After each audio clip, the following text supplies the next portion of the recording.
नमस्कार दोस्तों, हमारे यूट्यूब चैनल में आप सभी का स्वागत है। आज हम वीडियो का प्रैक्टिस पेपर हिंदी का लेकर आए हैं, जो कि 1 से लेकर 50 प्रश्न की सीरीज है, जिसमें 50 प्रश्न वीडियो के एग्ज़ाम में आएंगे हिंदी के। और ध्यान दीजिएगा, 1/2 माइनस मार्किंग है। तो चलिए हिंदी का प्रश्नों की शुरुआत करते हैं। तो पहला है निर्देश। निर्देश में है कि प्रश्न संख्या 1 से 4 निम्नलिखित गद्यांश को पढ़कर दिए गए प्रश्नों के उत्तर दीजिए। तो प्रश्न 1 से लेकर 4 तक गद्यांश दिए गए हैं और गद्यांश पढ़कर उसमें आपको उत्तर देना है। तो आप जब इसको गद्यांश को पढ़ेंगे, इसे हम पढ़ दे रहे हैं। आज विश्व भर में बेकारी ने विकराल रूप धारण कर रखा है। यह समस्या भारत को भी घुन की तरह खाए जा रही है। बेकारी का वास्तविक अर्थ है आजीविका कमाने में या तो असमर्थ होना या बना दिया जाना। इस समस्या का एकमात्र कारण आज की शिक्षा प्रणाली है, जो केवल अंग्रेजी शिक्षा पर बल देती है। यह केवल पुस्तकीय ज्ञान देती है, व्यवहारिक ज्ञान इसमें सर्वथा अभाव है। आज देश भर में जो 2 तरह की बेकारी है, शिक्षितों में बेकारी और अशिक्षितों में बेकारी। शिक्षित वर्ग केवल कार्यालय में बैठकर कलम चलाने में ही विश्वास रखता है, वह कोई छोटा काम नहीं करना चाहता। अशिक्षित वर्ग काम की तलाश में शहर आता है और काम न मिलने पर बेकार रहता है। इस समस्या का हल केवल यही है कि शिक्षित वर्ग के लिए शिक्षा प्रणाली में संशोधन किया जाए और अशिक्षित वर्ग गांव में ही रहकर खेतीबाड़ी का काम देखें। तो अब इसमें से 4 प्रश्न दिए गए हैं। तो पहला प्रश्न है कि कौन सी समस्या भारत को घुन की तरह खाए जा रही है। तो आप जब गद्यांश को पढ़ेंगे ठीक से, तो आपको इसमें से पता चल जाएगा कि कौन सा इसमें सही होगा। तो इसमें जो कौन सी समस्या भारत में घुन की तरह खाई जा रही है, तो यह है बेकारी की समस्या। बेकारी की समस्या जो है भारत को घुन की तरह खाया जा रही है। ऑप्शन नंबर सी इसका सही उत्तर हो जाएगा। दूसरा प्रश्न है कि आज की शिक्षा प्रणाली में किसका अभाव है। तो आज की शिक्षा प्रणाली में किसका अभाव है, वह है व्यवहारिक ज्ञान का। ऑप्शन नंबर डी इसका सही उत्तर हो जाएगा। अगला प्रश्न है कि बेकारी की समस्या का एकमात्र कारण क्या है। तो जो बेकारी की समस्या का एकमात्र कारण है, वह है शिक्षा प्रणाली। ऑप्शन नंबर ए इसका सही उत्तर हो जाएगा। अगला है कौन सा वर्ग काम की तलाश में गांव से शहर आता है। तो कौन सा वर्ग वह आता है जो गांव से शहर में आता है, वह है आपका अशिक्षित वर्ग। ऑप्शन नंबर बी इसका सही उत्तर हो जाएगा। अगला है संशोधन में उपसर्ग है। तो संशोधन में कौन सा उपसर्ग है, आपको उपसर्ग बताना है। तो 5वें का आपका बी, ऑप्शन नंबर बी सम उपसर्ग है। इसको आप करेंगे सम धन शोधन, तो बराबर हो जाएगा संशोधन। अगला प्रश्न है कि तोता डाली पर बैठा है, इस वाक्य में कौन सा कारक है। तो जो तोता डाली पर बैठा है, इसमें अधिकरण कारक है। ऑप्शन नंबर सी इसका सही उत्तर हो जाएगा।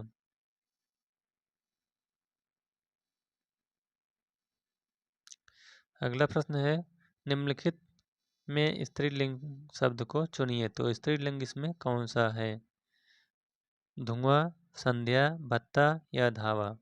तो इसमें जो संध्या है वही आपका स्त्रीलिंग है। तो संध्या जैसे संध्या हो गई है, इसको कहेंगे हो गई है यानी स्त्रीलिंग है। धावा बोल दिया गया, ये तो पुल्लिंग हो गया। भत्ता दिया जाता है, यह भी पुल्लिंग। धुआं उड़ रहा है, इसका अगर आप ऐसे पूरा वाक्य में बनाएंगे तो अपने आप जान जाएंगे कि कौन सा स्त्रीलिंग है और कौन सा पुल्लिंग। अगला है चिड़िया शब्द का प्रयोग बहुवचन में क्या होता है। चिड़िया शब्द का प्रयोग बहुवचन में क्या होता है, तो चिड़िया का चिड़िया हो जाएगा। ऑप्शन नंबर ए इसका सही उत्तर हो जाएगा। अगला है 9वां, अनंत का अनंत शब्द का सही संधि विच्छेद क्या है। तो अनंत जो शब्द है इसका संधि विच्छेद है अनधन अंत। ऑप्शन नंबर बी इसका सही उत्तर हो जाएगा। अगला प्रश्न है कि दुष्प्रकृति शब्द का संधि विच्छेद है। तो जो दुष्प्रकृति शब्द का संधि विच्छेद है वह आपका है दुधन प्रकृति। ऑप्शन नंबर बी इसका सही उत्तर हो जाएगा। आप लोग वीडियो को जल्दी जल्दी लाइक शेयर और सब्सक्राइब कर दीजिए। अगला प्रश्न है कि नील गाय में कौन सा समास है। तो नील गाय में आपका कर्मधारय समास है। ऑप्शन नंबर सी इसका सही उत्तर हो जाएगा। अगला प्रश्न है त्रिभुज शब्द में कौन सा समास है। तो त्रिभुज में आपको बताना है कि कौन सा समास है। तो 12 में आपका हो जाएगा द्विगु समास। ऑप्शन नंबर बी इसका सही उत्तर हो जाएगा। अगला प्रश्न है कि निम्नलिखित में से किस शब्द में उपसर्ग लगा है। यह उपसर्ग है। तो पराजय में आपका परा उपसर्ग लगा हुआ है। परा उपसर्ग लगा हुआ है। ऑप्शन नंबर बी इसका सही उत्तर हो जाएगा। अगला प्रश्न है कि इनमें से कौन सा शब्द वर्तनी की दृष्टि से शुद्ध है। तो शुद्ध बताना है आशीर्वाद में कौन सा इसमें सही है। तो जो ऑप्शन नंबर सी है आशीर्वाद, यही आपका सही है और ये तीनों गलत हैं। अगला प्रश्न है कि इनमें से शुद्ध वाक्य कौन सा है। तो शुद्ध वाक्य आपको बताना है 15वें में। तो इसमें मेरे प्राण निकल गए यही आपका शुद्ध है और मेरा प्राण निकल गया ये गलत है। मेरी प्राण निकल गई ये भी गलत है। मेरा प्राण निकल गए ये भी गलत है। ऑप्शन नंबर ए इसका सही हो जाएगा। अगला प्रश्न है कि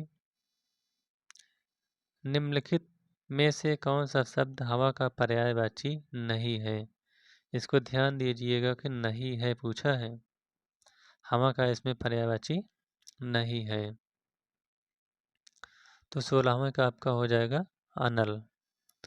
अनल जो है ये हवा का पर्यायवाची नहीं है बल्कि ये आग का पर्यायवाची अनल है। और इसमें अनिल जो है मारुत और पवन ये सब हवा के पर्यायवाची शब्द हैं। अगला है निम्नलिखित में से कौन सा शब्द कमल का पर्यायवाची नहीं है। तो आपको कमल का पर्यायवाची इसमें कौन सा नहीं है बताना है 17 में। तो 17 का सही हो जाएगा अमी। अमी यह आपका नहीं है। अमी का हो जाएगा अमी माने अमृत। तो यही आपका नहीं है। ऑप्शन नंबर डी इसका सही हो जाएगा। और कमल का जो पर्यायवाची है वह अरविंद है, शतदल है और सरसिज है। अगला प्रश्न है कि अनभिज्ञ शब्द का विलोम क्या है। तो जो अनभिज्ञ शब्द का विलोम है यह आपका है अभिज्ञ। ऑप्शन नंबर सी इसका सही उत्तर हो जाएगा। और अज्ञ का विलोम विज्ञ होता है।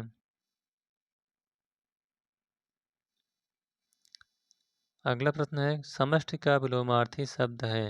तो समष्टि का जो विलोम है वह आपका है व्यष्टि। ऑप्शन नंबर बी इसका सही उत्तर हो जाएगा। अगला प्रश्न है कि जो पहले कभी ना हुआ हो वाक्यांश के लिए एक शुद्ध शब्द है। तो वह कौन सा शब्द है जो पहले कभी ना हुआ हो। तो यह है आपका अभूतपूर्व। ऑप्शन नंबर बी इसका सही उत्तर हो जाएगा। अगला प्रश्न है कि जिसमें जानने की इच्छा हो के लिए एक शब्द क्या है। तो 21 का आपका है जिज्ञास। जानने की इच्छा रखने वालों को जिज्ञासु कहा जाता है। ऑप्शन नंबर डी इसका सही उत्तर है। अगला है घड़ी में तोला, घड़ी में मासा का अर्थ क्या है? तो घड़ी में तोला और घड़ी में मासा का अर्थ है आपका जरा सी बात पर खुश और नाराज होना। ऑप्शन नंबर डी इसका सही उत्तर हो जाएगा। अगला प्रश्न है कि चैन की बंसी बजाना। तो जो चैन की बंसी बजाना, इसमें इसका सही अर्थ क्या है? तो इसका सही अर्थ हो जाएगा मौज करना। ऑप्शन नंबर बी इसका सही उत्तर हो जाएगा। अगला है हिंदी की विशिष्ट बोली ब्रजभाषा किस रूप में सबसे अधिक प्रसिद्ध है? तो जो हिंदी की ब्रज बोली है यह आपकी काव्य भाषा में सबसे अधिक प्रसिद्ध है। अगला है सबसे पहले आत्मकथा हिंदी में किसने लिखी थी? तो 25 का है आपका श्याम सुंदर दास। श्याम सुंदर दास ने हिंदी में सबसे पहले आत्मकथा लिखी थी। अगला है छह वर्ण किसके योग से बना है? तो जो छह वर्ण है यह आपका का और खा शब्द के योग से मिलकर छह बना है। ऑप्शन नंबर ए इसका सही है। अगला है च और छ वर्ण का उच्चारण स्थान कौन सा है? तो जो च और छ है यह आपका है तालु। ताल से इसका उच्चारण स्थान होता है। ऑप्शन नंबर ए इसका सही उत्तर है। अगला है जुगुप्सा का स्थायी भाव किस रस से संबंधित है? तो जो जुगुप्सा है यह आपका बीभत्स रस का स्थायी भाव है। ऑप्शन नंबर सी इसका सही उत्तर है। अगला है प्रश्न में प्रयुक्त रस के लिए सही विकल्प चुनिए। तो इसमें दिए गया है हे खग मृग हे मधुकर श्रेणी तुम देखी सीता मृग नयनी। इसमें कौन सा अलंकार है, कौन सा रस है? तो इसमें वियोग श्रृंगार रस है। ऑप्शन नंबर डी इसका सही उत्तर हो जाएगा। अगला प्रश्न है कि पथभ्रष्ट में कौन सा समास चिन्हित है? तो आपको पथभ्रष्ट में समास बताना है कि कौन सा समास है। तो इसमें तत्पुरुष समास है। ऑप्शन नंबर सी इसका सही है। अगला प्रश्न है कामायनी महाकाव्य के रचयिता कौन है? तो जो कामायनी महाकाव्य है इसके रचयिता जयशंकर प्रसाद हैं। ऑप्शन नंबर सी इसका सही उत्तर हो जाएगा। अगला है कि दिव सावसान का समय मेघमय आसमान से उतर रही है वह संध्या सुंदरी परी सी धीरे धीरे धीरे। इन पंक्तियों में कौन सा अलंकार है?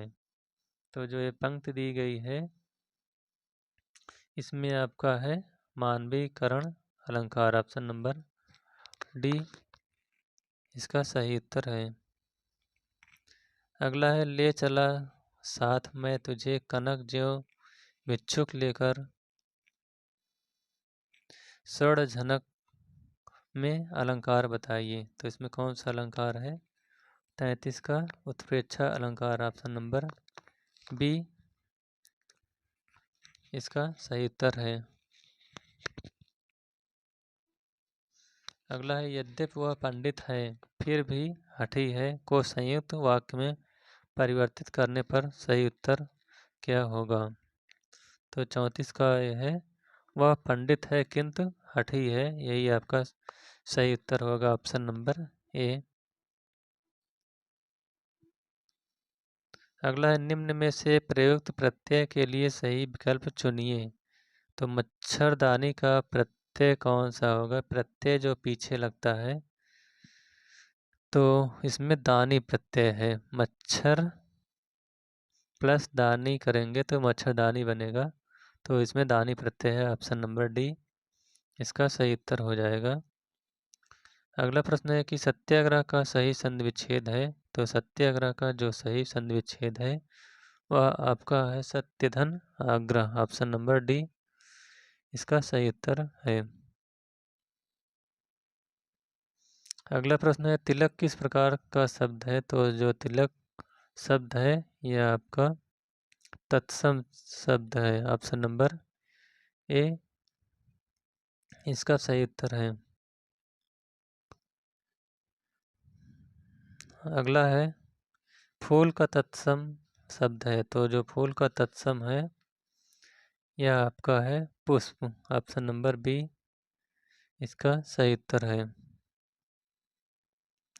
अगला है कि उचित शब्द चुनकर रिक्त स्थान की पूर्ति कीजिए। रिक्त स्थान की पूर्ति करना है। अंतर्राष्ट्रीय हिंदी कवि सम्मेलन का स्वयं में बड़ा काम है, इसमें बीच में कौन सा शब्द आएगा। तो इसमें आएगा आयोजन। अंतर्राष्ट्रीय हिंदी कवि सम्मेलन का आयोजन स्वयं में एक बड़ा काम है। तो ऑप्शन नंबर सी इसका सही उत्तर है। अगला प्रश्न है कि कोई आ रहा है वाक्य में कोई किस प्रकार का सर्वनाम है। तो कोई जो है यह आपका अनिश्चयवाचक सर्वनाम है। ऑप्शन नंबर ए इसका सही उत्तर है। अगला है प्राचीन शब्द विशेषण के किस प्रकार में आता है। तो जो प्राचीन शब्द है यह आपका गुणवाचक शब्द विशेषण के अंतर्गत आता है। ऑप्शन नंबर डी इसका सही उत्तर है। अगला 42 और 43 तक प्रश्न दिए गया है, इसमें आपको उत्तर देना है। प्रश्न में क्या है कि निर्देश। इस प्रश्न में वाक्य के पहले और अंतिम भाग को क्रमशः 1 और 6 की संख्या दी गई है। बीच में आने वाले अंश को 4 भागों में बांटकर या अलावा संख्या दी गई है। यह चारों उचित क्रम में नहीं है, इन चारों को उचित क्रम में लगाइए ताकि एक शुद्ध वाक्य का निर्माण हो। तो कुल मिलाकर आत्मरक्षा, तो इसमें यार अलावा के माध्यम से आपको मिलान करना है। तो 42 का आपका ऑप्शन नंबर सी यानी कुल मिलाकर आत्मरक्षा। तो पहले आएगा वाह यानी कुल मिलाकर आत्मरक्षा के मामले में महिला आयोग की रपट तथा पुलिस अधिकारियों की बातों से यही निष्कर्ष सामने आता है कि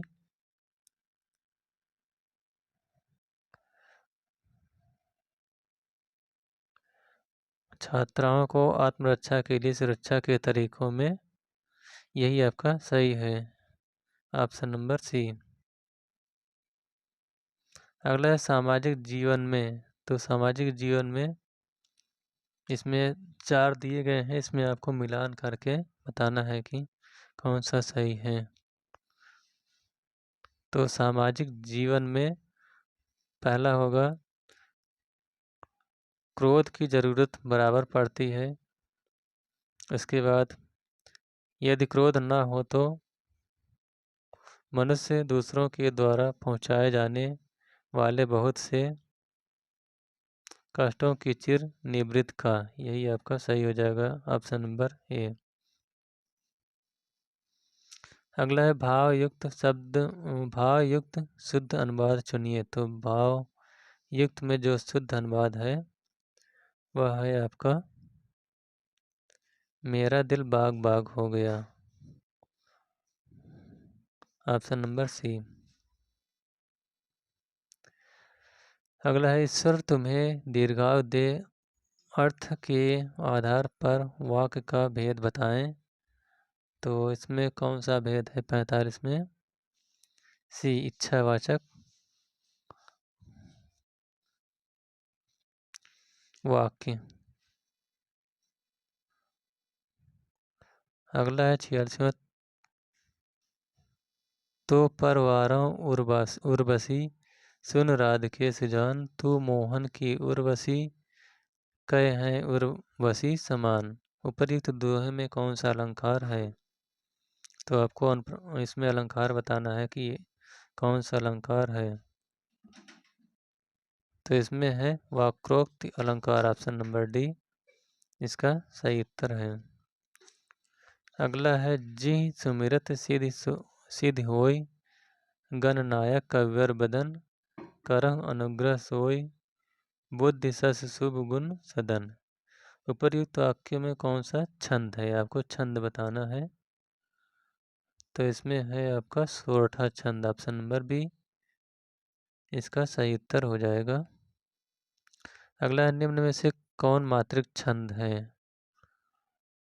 तो जो दोहा है, चौपाई है और रोला है, ये सभी मात्रिक छंद है, ऑप्शन नंबर डी इसका सही उत्तर है।